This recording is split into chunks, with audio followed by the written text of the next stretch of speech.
কারণ আমার নবী রাহমাতুল্লিল আলামিনকে আল্লাহ পাক রব্বুল আলামিন 26 রজব দিবাগত রাতে, রজব মাস 26 রজব দিবাগত রাত্রে আল্লাহ সুবহানাহু ওয়া তাআলা আমার নবীকে বাইতুল্লাহ শরীফ থেকে বাইতুল মুকাদ্দাস হয়ে 7 আসমান 7 জমিন পাড়ি দিয়ে আল্লাহ পাকের 70,000 নূরের পর্দা ফাড়ি দিয়ে লামাকানে আল্লাহর বাড়িতে নিয়েছেন। তো নেওয়ার সময় আল্লাহ পাক নবীজির জন্য মিরাজের পোশাক, যে পোশাক পরে আল্লাহর বাড়িতে যাবে ওই পোশাকটাও আল্লাহ নিজে দিয়েছেন। কি কি বাহনে করে নবীজি আল্লাহর বাড়িতে যাবে, বাহনগুলোর ব্যবস্থা আল্লাহ করছে। এই জন্য কোনো আলেম দাওয়াত দিলে তার আসার ব্যবস্থা করে দেওয়া এটা মাহফিল কর্তৃপক্ষের দায়িত্ব, এটা আল্লাহর সুন্নাত। যদি আমি নিজের দায়িত্বে চলে আসছি, ভালোবাসা আছে। এখানে আমার কোরবান আলী ভাই আপনাদের এলাকায় ওনার বোন বিয়ে দিছে, উনি হচ্ছে দেউলাবাড়ি মুখ্য গাঙ্গার এলাকার। ওখানে আমি আজকের 8-10 বছর একটা না আসি, একটা মাহফিলেই আমি প্রায় 8-10 বছর শুরু আমার দিয়ে এখন আমি আছি। এই মাহফিলটা আমার দিয়ে শুরু হয়েছে, মাঝখানে 2 বছর আমি বাদ আবার আসছি, আলহামদুলিল্লাহ। তো আমি এত কষ্ট করে আসছি নিজের খরচে, নিজের কষ্টে। আপনাদের কাছে শুধু সাবার হচ্ছে আমি যতক্ষণ কথা বলবো আমার কথাগুলো জবাব দিবেন। রাজি আছেন? হ্যাঁ বলার দরকার হলে জোরে একটু হ্যাঁ বলবেন, না বলার দরকার হলে জোরে না বলবেন। সুবহানাল্লাহ আলহামদুলিল্লাহ জায়গায় একটু জোরে বলবেন, একটু, আর কিছু না। রাজি আছেন আপনারা? যদি বলেন আমি চেষ্টা করবো 2-4টা কথা বলতে। আর যদি আপনারা কথা না বলেন, আমার এখন অনেক ক্লান্ত লাগতেছে, আমি চলে যাবো ইনশাআল্লাহ। আমার কাছে ভালো লাগবে যত আগে মাইক ছাড়া যায়। আর যদি সম্ভব হয় আমার 1 কাপ চা অথবা একটু হালকা গরম পানি দিতে পারেন। 4 বছর মাহফিল হয়, এখন একটা ফ্লাক্স কিনেন নাই। নিয়ম মাহফিল শুরু হওয়ার আগে 1 ফ্লাক্স, হুজুর ওনার হয়তো রাগ হইতে পারে, এটা বলা দরকার, একটা ফ্লাক্সে একটু গরম পানি অথবা চা আর একটা কাপ রেখে দিতে হয়। কারণ আপনি কয় ঘন্টা কথা বলতে পারবেন? কথা যারা বলে তারা বুঝে, একটু পানি অথবা একটু চা মুখে দিলে গলাটা একটু ক্লিয়ার হয়, কথা বলতে আর একটু ভালো লাগেই। যা হোক আজকের মাহফিল আসতে পেরে বসতে পেরে আমরা খুশি না বেজার? জবান খুলে বলি খুশি না বেজার? এটা মসজিদের উন্নয়ন কল্পে এই মাহফিল, ঠিক কিনা? এই মসজিদটা কার ঘর? আল্লামা ইকবাল বলেন, দুনিয়া কি বুত কদমি পহলা ঘর খুদা কা, हम उसका बासफा हो ओ बासफा हमारा। আল্লামা ইকবাল বলেন, দুনিয়ার সবগুলো মানুষ হচ্ছে আল্লাহর ঘর কাবার পাহারাদার, আর আল্লাহর ঘর কাবা হচ্ছে দুনিয়ার সকল মুসলমানের পাহারাদার। আল্লাহ পাকের রহমত যখন নাজিল হয়, সর্বপ্রথম রহমতটা আল্লাহর ঘর মসজিদ বাইতুল্লাহর উপর নাজিল হয়, তারপরে মসজিদে নববী, তারপরে বাইতুল মুকাদ্দাস, তারপর দুনিয়ার সবগুলো মসজিদের উপরে আল্লাহর রহমত নাজিল হয়। দুনিয়ার সবগুলো মসজিদ আল্লাহর ঘর কাবার অংশ। আমার আল্লাহ পাক ইব্রাহিম ও খলিলুল্লাহকে ঘোষণা দিলেন, ইব্রাহিম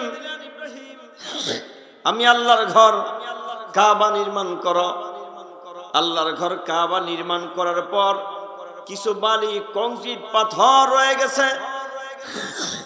ইব্রাহিম আলাইহিস সালাম বলেন, ও মাবুদ, এই পাথরগুলো আপনি আল্লাহর ঘর কাবার অংশ, এগুলা কি করব? আমার আল্লাহ পাক বলেন, ইব্রাহিম এই পাথর বালি কোনাগুলো তুমি পাহাড়ের উপরে গিয়ে এইভাবে ছুঁড়ে মারো, যেই জায়গায় একটা ধূলিকণা পড়বে কিয়ামতের আগে ওই জায়গায় আমি আল্লাহর একটা ঘর নির্মাণ হবে।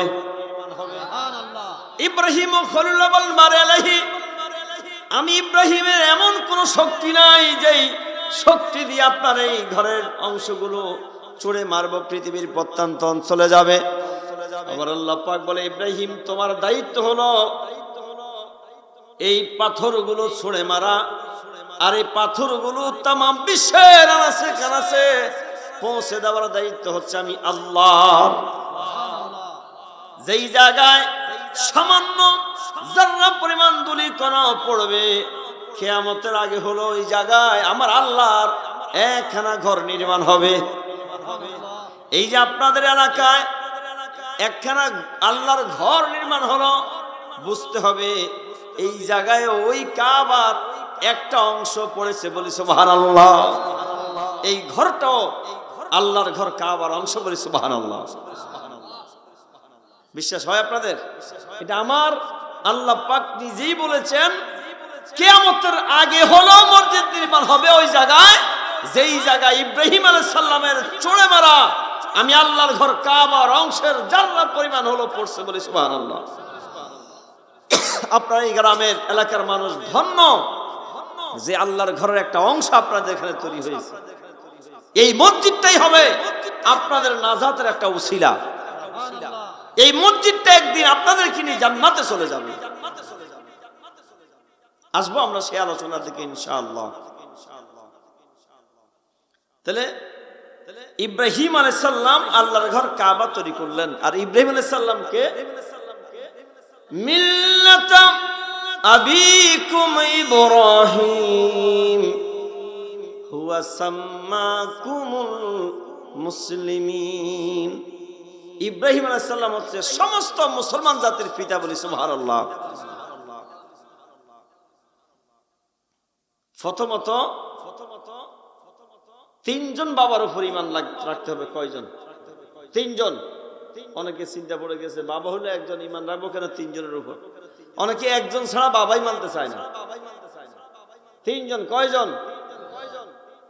একজন হচ্ছেন আদম সফিউল্লাহ, সমস্ত মানব জাতির পিতা। যদি আদম আলাইহিস সালামকে পিতা মানা না হয় তাইলে তো সে মানুষই না, ঠিক কিনা বলেন? দ্বিতীয়জন ইব্রাহিম ও খলিলুল্লাহ। ইব্রাহিম ও খলিলুল্লাহকে আল্লাহ পাক পিতা বানিয়েছে। মিল্লাতা আবিকুম ইব্রাহিম হুয়া সাম্মাকুমুল মুসলিমিন। আল্লাহ নিজের ঘোষণা যে আমার ইব্রাহিম তামাম বিশ্বের সমস্ত মুসলমানের পিতা। ইব্রাহিম আলাইহিস সালামকে যারা পিতা মানবে না তারা মুসলমানই না। তাহলে প্রথমজন হচ্ছেন আদম সফিউল্লাহ, দ্বিতীয়জন ইব্রাহিম ও খলিলুল্লাহ, তৃতীয়জন হচ্ছেন উবাইদুল্লাহ। এখন অনেকে চিন্তায় পড়ে গেছে এই বাবার নাম তার শুনি নাই। হুজুর আপনারা যদি কথা বলেন না আমার ডিস্টার্ব হয়। উবাইদুল্লাহ হচ্ছে আমার আব্বা, আমার জন্মদাতা বাবার নাম হচ্ছে উবাইদুল্লাহ। এই তৃতীয় জায়গায় আপনি আপনার বাবার নাম বলবেন, উবাইদুল্লাহ বললে হবে না। আদম সফিউল্লাহ, ইব্রাহিম ও খলিলুল্লাহ আমার বাবা, উবাইদুল্লাহ আপনাদের বাবা, সফিউল্লাহ নাজিরুল্লাহ যাই হয় সেটা বলবেন।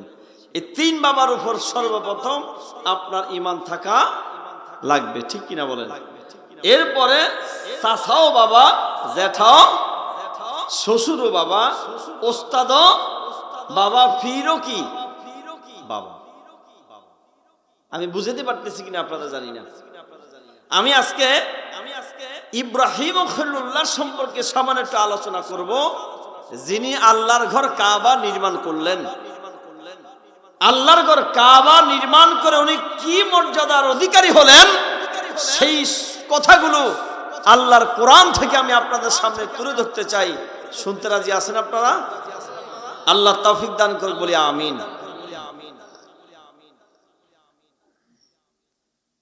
ইব্রাহিম আলাইহিস সালাম যেখানে, নমরুদ সেখানে, মুসা যেখানে, ফেরাউন সেখানে, আমার নবী যেখানে, আবু জাহেল। প্রত্যেক নবী রাসূলের পিছনে এক একটা কাট্টা কাফের বিরোধী ছিল। ইব্রাহিম আলাইহিস সালামের সঙ্গে যার বিরোধী ছিল সে হচ্ছে নমরুদ। খুব খেয়াল, ইব্রাহিম আলাইহিস সালাম দুনিয়াতে আসার পূর্বে তামাম পৃথিবীর বাদশাহী ছিল নমরুদের। সেই বিশাল একটা সিংহাসনের মাঝে বসতো। ওই সিংহাসনটা এমন একটা সিংহাসন, এত বিশাল সিংহাসন যে সিংহাসনের 4টা পায়া বড় বড় 4টা হাতির পিঠের উপরে থাকতো। তার সেই রাজপ্রাসাদের সামনে 4000 স্বর্ণের চেয়ার ছিল। কয় হাজার? 4000 স্বর্ণের চেয়ার ছিল, যে চেয়ারগুলোতে জ্যোতিষ, জাদুকর, মন্ত্রী, মিনিস্টাররা বসতো।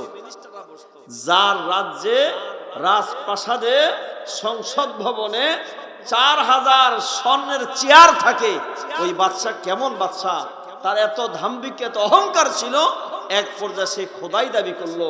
শুধু খোদা না, সে বলেছিল আনা রব্বুকুমুল আলা, আমি শুধু খোদা নই, আমি সবচেয়ে বড় খোদা বলি। নাউজুবিল্লাহ।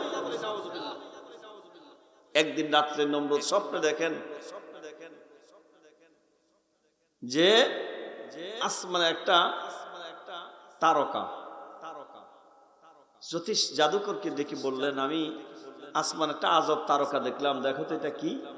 জ্যোতিষ জাদুকররা আসমানে সেই তারকাটা গুনে বলল, প্রভু এটা তো একটা ছেলে সন্তান। কি সন্তান? বলে কিরকম? বলে এটা বনি ইসরাইলি, যে কোনো বাবার ওরস থেকে মায়ের গর্ভ হয়ে দুনিয়াতে আসবে। তো আমাদের কোনো সমস্যা? তখন গনে বলতেছে, সমস্যা তো আমাদেরই, সে এসে আপনার রাজত্ব ধ্বংস করবে, আপনাকেও ধ্বংস করবে, এক আল্লাহর রাজত্ব কায়েম করবে। তখন বলবে কয়দিন সময় লাগবে? বলে এই 3 দিন 3 রাতের যে কোনো সময় সে দুনিয়াতে আসবে। ঘোষণা দিয়ে দিলেন, বনি ইসরাইলের সকল মহিলা পুরুষ আলাদা করে দিলেন। পুরুষদেরকে বিশাল ময়দানে লক্ষ লক্ষ পুরুষ নিয়ে আসলেন, মহিলাদেরকে বাড়িতে রাখলেন। তারপরে প্রত্যেক বাড়িতে বাড়িতে পুলিশ, র্যাব দিয়ে পাহারা দিলেন, কোন বনি ইসরাইলি যেন তার স্ত্রীর সঙ্গ নিতে না। ইব্রাহিম আলাইহিস সালামের বাবা আজর তখন নমরুদের পাশে, নমরুদ যখন ঘুমায়, কি করে? ঘুমায়, তখন তার কাছে এই বাতি নিয়ে পাহারা দেয়। নমরুদ ঘুমায়, কিন্তু আমাদের আল্লাহ কি ঘুমায়? নমরুদ খোদাই দাবি করছে, কিন্তু নমরুদ ঘুমায়। আল্লাহ পাক বলেন, লা তাখুযুহু সিনাতুন ওয়ালা নাওম, আমি আল্লাহ ঘুমাই না, আমি আল্লাহর ঘুমের কোনো প্রয়োজন নাই। সুবহানাল্লাহ। আর নমরুদ যখন ঘুমায়, তার নাকের এমন ভয়ঙ্কর ডাক, তার নাকের ডাকে তার চতুর্দিকে 40-50 হাত ধরে কেউ ঘুমাতে পারে না। সে ঘুমাচ্ছে, একদিন পার হলো, দ্বিতীয় দিন পার হলো, তৃতীয় দিন জ্যোতিষ জাদুকর গণ বলতেছে এখনো তারকা আসমানে। বলে আজকে আরো কঠিন পাহারা দাও। ওই রাত্রেই আজর যখন ইব্রাহিম আলাইহিস সালামের বাবা যখন নমরুদের কাছে পাহারাদার, ইব্রাহিম আলাইহিস সালামের মা সানি তখন তার বাড়িতে। রাতের 12টা যখন পার হলো, প্রেমের ভালোবাসার সময় যখন হলো, কারণ রাতটা যত গভীর হয় প্রেম ভালোবাসা তত বৃদ্ধি হয়। কারণ আল্লাহর সৃষ্টি জগতে যত ওলি, আব্দাল, গাউস, কুতুব, পীর, মুর্শিদ, বুজুর্গ আল্লাহর প্রিয় বান্দা বান্দি হয়েছেন, গভীর রাত্রে আল্লাহর সঙ্গে প্রেমের কানেকশন লাগায়। কথা বলেন ঠিক কিনা? এই জন্য রাতটা যত গভীর হয় প্রেম তত গাঢ় হয়। হঠাৎ করে ইব্রাহিম আলাইহিস সালাম মায়ের মনে আসলো, হারে আছে কতদিন স্বামীটারে দেখি না, একটা নজর যদি শুধু একবার দেখতে পারতাম। এই দিকে হঠাৎ করে ওনার বাবারও মনের মধ্যে আসা, হারে কেন জানি এত বেশি মনে পড়তেছে, একটা বার যদি দেখতাম তো কতই ভালো হতো। দুইজন চটপট শুরু করে দিলেন, পাগল হয়ে গেলেন দেখার জন্য। বলুন, এই গভীর রাতে এত কঠিন পাহারার ভিতরে দুইজনের ভিতরে মহব্বত সৃষ্টি করে দিলেন কে? আপনারা এত আস্তে কথা বললে তো আমার আরো বেশি কষ্ট হয়। সবাই মিলে বলেন না, কে? না, তাবারক নিয়ে যাইয়েন। শুনেন, তাবারকটা খুব ভালো হয়েছে আলহামদুলিল্লাহ। তাবারকটা নিয়েই যাইয়েন, গরম গরম তাবারক খেয়ে ঘুমাবেন, ভালো লাগবে। আপনাদের আওয়াজটা বড় হলে আমার কথা বলতে আরো সাহস আসবে। অনেকে এমনি রাখছেন, একটু খোলেন না, এই একটু জায়গা খালি রাখেন, বাকিটা ঢাকনা দেন।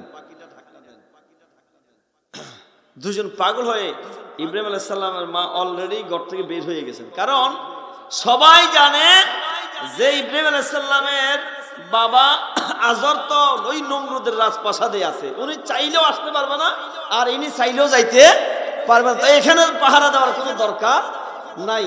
উনি সোজা বের হয়ে গেলে রাস্তায় নামিয়ে দেখেন 2 দিন 2 রাত এই পাহারা দিতে দিতে সব ক্লান্ত অস্ত্র রেখে কাচ্চিতে সব ঘুমায়। বলুন, এই মুহূর্তে কঠিন পাহারার সময় এই সৈন্যদের চোখে ঘুম দিলেন কে? হাঁটি হাঁটি পা পা করে একদম রাজপ্রাসাদের মেইন দরজায় দুইজন তলোয়ার নিয়ে দাঁড়িয়ে থাকার কথা। ইব্রাহিম আলাইহিস সালামের মা সানি গিয়ে দেখেন তলোয়ার দুই পাশে পড়ে আছে, দুইজন কাইত হয়ে ঘুমাচ্ছে। এই ঘুমটা দিছে কি? দরজার সামনে দাঁড়িয়ে আজরের সুরে যখন নজর পড়লো দুইজনের চোখে চোখে, স্বামী বলতেছে হায় কি দেখি আমি? আমি তো চোখে চোখে। কিসে কিসে? মুখে কথা নাই। বলতেছে তুমি কেমন করে আসলা? বলে চোখের ইশারা বলতেছে আমি তো তোমার দেখার জন্য পাগল হয়ে গেছিলাম। ইব্রাহিম আলাইহিস সালামের বাবা কয় আমারও তো একই হাল, কিন্তু আমি তো ডিউটি করতেছি, যাওয়ার সুযোগ নাই। অনেকে ভাবতেছেন চোখে এত কথা কয় কেন? চোখে শুধু কথা বলে না, চোখে যে মনের, মাশাআল্লাহ এই যে পারছে কথা বলে। বলুন চোখে যে মনের কথা বলে। চোখ শুধু কথা বলে না, চোখ মনের কথা বলে। হাজার লোকের সামনে আপনার সাথে যার অন্তরঙ্গ মহব্বত ভালোবাসা, আপনি হাজার লোকের ভিড়ে ওই দূর থেকে চোখে একটা ইশারা দিছেন, কেউ বুঝে নাই, হাজার লোক ওই একটা লোক বুঝে গেছে যার সাথে আপনার সম্পর্ক। চোখের ইশারায় সে বুঝে গেছে কোন সময় কোন জায়গায় দেখা করা লাগবে, ঠিক কিনা বলেন? ইব্রাহিম আলাইহিস সালামের বাবা এবং মা দুইজন চোখের ইশারায় কথা বললেন। উপায় কি? হঠাৎ করে একজন জিন অথবা পরী আসলেন আজরের চেহারা নিয়ে, বলে আপনার কোনো টেনশন নাই, বাতিটা আমার হাতে দেন, আপনি যান। সুবহানাল্লাহ। দুইজনে একত্রিত হলেন নমরুদের মাথার কাছেই। আমার আল্লাহ বলেন নমরুদ আমার পয়গম্বর, আমার খলিল ইব্রাহিমকে তুমি দুনিয়াতে আসতে দিবা না। হাজার লক্ষ কোটি সৈন্য নিয়োজিত করলা, কোটি কোটি টাকা তুমি খরচ করলা, আর দেখো আমি আল্লাহ তুমি নমরুদের মাথার পাশে রেখে আমার ইব্রাহিমকে তার বাবার ওরস থেকে মায়ের গর্ভে ঢুকিয়ে দিলাম। সকালবেলা জ্যোতিষ জাদুকর বলতেছে ঘটনা কি? কয় ঘটনা বেশি ভালো নাকি? এটা তো বাবার ওরস থেকে মায়ের গর্ভে চলেই গেছে। কি করে সম্ভব? কখন? বলে একদম রাতের শেষের দিকে। সুবহানাল্লাহ। ঘোষণা হলো এই বছর যত ছেলে সন্তান দুনিয়াতে আসবে সবাইকে ছেলে হলেই কতল। হাজারো লক্ষ বনি ইসরাইলের সন্তান, ছেলে সন্তান কতল হলো। ইব্রাহিম আলাইহিস সালাম মা সানির গর্ভে মাঝে মাঝে সৈন্যরা এসে পেট চেক করতো। ইব্রাহিম আলাইহিস সালাম মা বলতো 4 মাস পর্যন্ত ওরা ধারণা করতে পারে নাই, কিন্তু 4 মাস পর থেকে যখন পেটটা বড় হওয়া লাগলো, 6 মাস 7 মাস 8 মাস 9 মাস, তখন পেটটা অনেক বড় হলো। তারা আসতো আমার চেক করতে। যখন আমার পেটে হাত দিত আমি বুঝতাম আমার পেটে যেন সন্তানই নেই, যেন হাওয়া হয়ে যেত। কোথায় যেত আমি নিজে জানতাম না। ওরা যখন আবার চলে যেত আমি আবার দেখতাম আমার পেটটা বড় দেখা যায়। আমি জানতে চাই এই হেফাজতটা করছে কে? ইব্রাহিম খলিলুল্লাহর মা চিন্তা করেন কে রে আমার সন্তানটাকে হেফাজত করে। উনি ভাবতেছেন সন্তান যখন দুনিয়াতে আসবেন, চিন চিন চিন চিন প্রসব বেদনা যখন শুরু হয়, রাত্র যখন অন্ধকার, অমাবস্যা রাত্র, হাত মেললে হাত দেখা যায় না। উনি চিন্তা করেন যদি ঘরে সন্তান প্রসব হয় আর সন্তান যদি ছেলে হয়, নমরুদের লোকেরা সঙ্গে সঙ্গে এসে আমার সামনে আমার সন্তানটাকে কতল করে ফেলবে, 2 টুকরা করে ফেলবে, মেরে ফেলবে। আমার সহ্য হবে না। এখন উপায় কি? ইব্রাহিম ও খলিলুল্লাহর মা পরেশান হয়ে গভীর রাতে ঘর থেকে বের হয়ে গেলেন। হাঁটতে হাঁটতে হাঁটতে হাঁটতে একবার জঙ্গলার ভিতরে, গভীর জঙ্গলার ভিতরে চলে গেলেন। জঙ্গলার ভিতরে গিয়ে ইব্রাহিম আলাইহিস সালামের মা সানি চিন্তা করেন উপায় কি, কোথায় যাব? প্রসব বেদনা যখন বেড়ে গেলেন, মা সানি দেখলেন সামনে একটা গুহা দেখা যায়, গর্ত দেখা যায়। উনি গর্তের ভিতরে ঢুকলেন। একদম গর্তের ভিতরে ঢুকলেই ওই জায়গায় ইব্রাহিম ও খলিলুল্লাহ দুনিয়াতে আগমন করলেন। মা সানি বলেন একে তো অমাবস্যার অন্ধকার, দ্বিতীয়ত গুহার ভিতরের অন্ধকার। এই অন্ধকারের ভিতরে আমার হাতের তালু আমি নিজে দেখি না, কিন্তু আমার সন্তান ইব্রাহিম যখন এই অন্ধকারের ভিতরে গুহার ভিতরে আগমন করলো, আমি দেখলাম গুহার ভিতরে আমার সন্তানের চেহারার সৌন্দর্যে অন্ধকার গুহা আলোকিত হয়ে গেছে। উনি আদর করতেছেন, কাঁদতেছেন, বুকে জড়িয়ে কাঁদেন। এইদিকে রাত্র গভীর হয়ে শেষ দিকে সূর্য উঠবে উঠবে সময়, আলো হয়ে যাচ্ছে। মা সানি কান্দে আর বলে, সন্তান রে, এমন একটা সময় দুনিয়াতে আসছো, তোমায় নিয়ে যেতে পারবো না। নমরুদের লোকেরা শুনলে তোমায় কতল করে ফেলবে। ওরে সন্তান, তুই কেমন হতভাগা সন্তান রে। সন্তান দুনিয়াতে আসার সঙ্গে সঙ্গেই মায়ের স্তনে দুধ আসে না। ও বাবা, তুমি কেমন সন্তান, আমি কেমন হতভাগা মা, তোমার একটু স্তনপান করাতে পারি নাই। এই বলে কাঁদতে কাঁদতে মানুষ জেনে ফেলবে মনে করে ইব্রাহিম আলাইহিস সালামের মা সন্তান ইব্রাহিমকে গুহার ভিতরে রেখেই চলে যায়। একটা নজর সন্তানের দিকে দেয়, একটা কদম সবার সামনের দিকে দেয়, আমার সন্তানের দিকে তাকায়, আমার সামনে হাঁটে, হাঁটতে হাঁটতে গুহার মুখ থেকে বের হয়ে বাড়ি চলে গেলেন। 7 দিন ইব্রাহিম আলাইহিস সালামের মা ইব্রাহিমের সঙ্গে দেখা করার সুযোগ পায় না। নিজে নিজে কাঁদেন আর ভাবেন, হায় হায় রে, সন্তান নমরুদের লোকের এসে যদি জবাই করে ফেলতো, সন্তানের লাশটা আমি দেখতাম। আজকে 7 দিন সন্তান গুহার ভিতরে, আমি তো একটা বার দেখতে পারি নাই। না খেয়ে কখন মরে হয়তো শুটকি হয়ে গেছে, হয়তো পচে গেছে, গলে গেছে। এই চেহারাটা আমি কেমন করে দেখবো? মা সানি কান্দে কান্দে কান্দে কান্দে পেরেশান। একদিন হঠাৎ করে মা সানি যখন দেখলেন কেউ নাই, চুপি চুপি হাঁটা শুরু করলেন। গুহার দরজায় গিয়ে দেখেন এত বিশাল একটা পাথর। হায় হায়, পাথরটা এসে গুহার দরজাটা বন্ধ করে দিয়েছে। মা পাগল হয়ে গেলেন সন্তানকে দেখার জন্য। পাথরটা ধরে যখন ধাক্কা মারলেন, আমার আল্লাহ পাকের কুদরতি দরিয়ার মাঝে একটা ধাক্কা লেগে যায়। আমার আল্লাহ ডেকে বলে, জিবরাইল রে জিবরাইল, আমার খলিল ইব্রাহিমের মা তাকে দেখার জন্য এত বিশাল পাথর, 400 যুবক একত্রিত হলো, পাথর সরাতে পারবে না।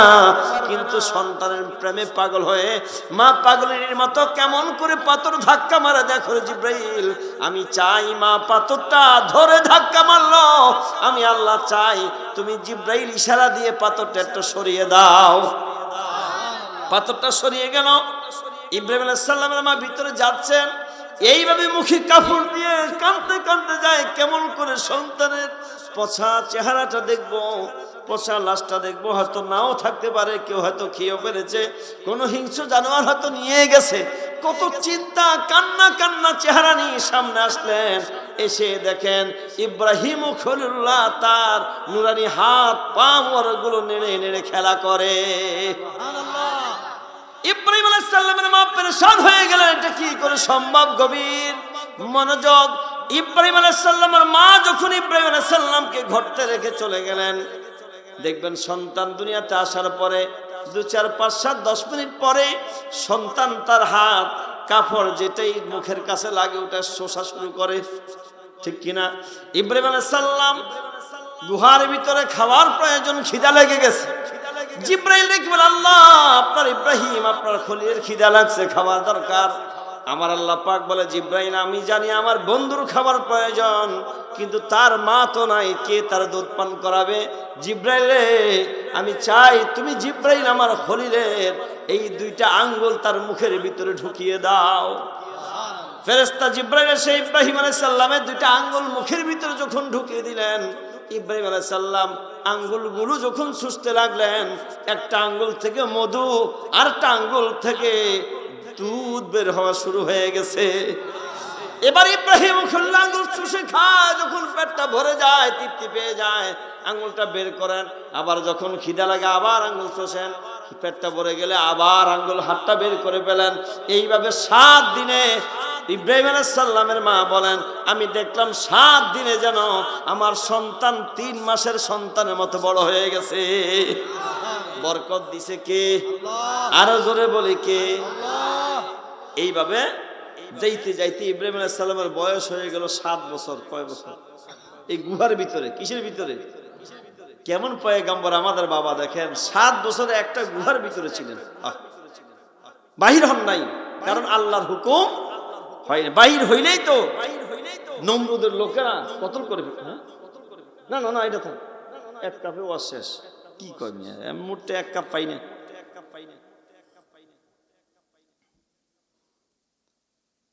সামনে একটা ফ্লাক্স কিনবেন, তাহলে বেশি খাওয়া যাবে।